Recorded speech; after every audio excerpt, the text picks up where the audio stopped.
Challengers. Now, this movie is the latest film which Film Twitter has decided to just heap acclaim onto, declaring it one of the best movies of all time, a masterpiece.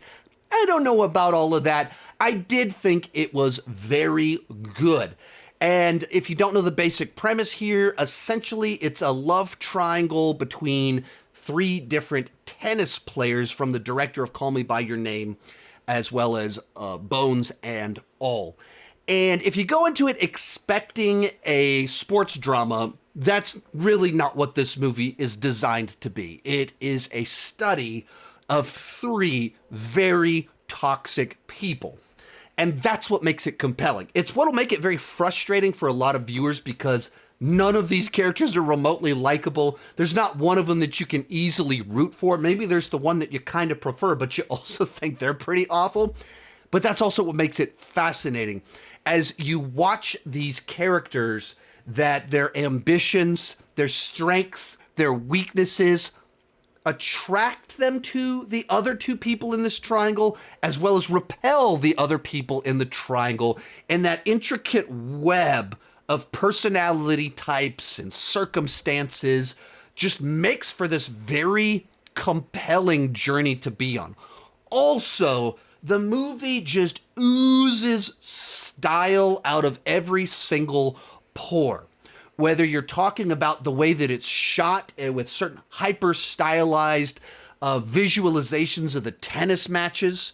And the movie uses the tennis matches as a metaphor for the relationship between the characters. It's like a stated metaphor in the film that we're using tennis to visualize the internal struggle of these characters.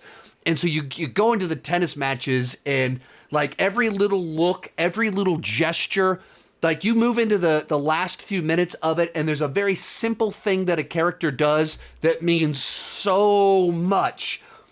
And because you do certain shots in slow-mo, draws your attention to just the right thing to know exactly what this guy means and how the other guy's going to interpret it, because there's so much style and technique on display, extremely high energy. The other thing that helps with that is the score from Trent Reznor that just has this urgent, pulsing vibe to it that gives a sense of urgency and energizes every scene. Like you'll be in the middle of a dialogue scene and the score just kind of kicks in and you just feel the tension changing a little bit. You feel the vibe escalating constantly because it's just an awesome score that fits this stylized film perfectly.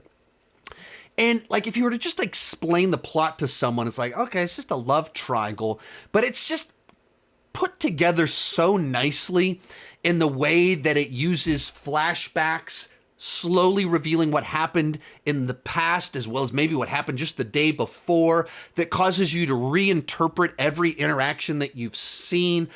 You keep changing your view of who's the most right, the most wrong, who you're rooting for, all along the way in just a compelling, interesting fashion, where it takes something, a love triangle, fairly straightforward, tennis, seen it before, and makes it something different.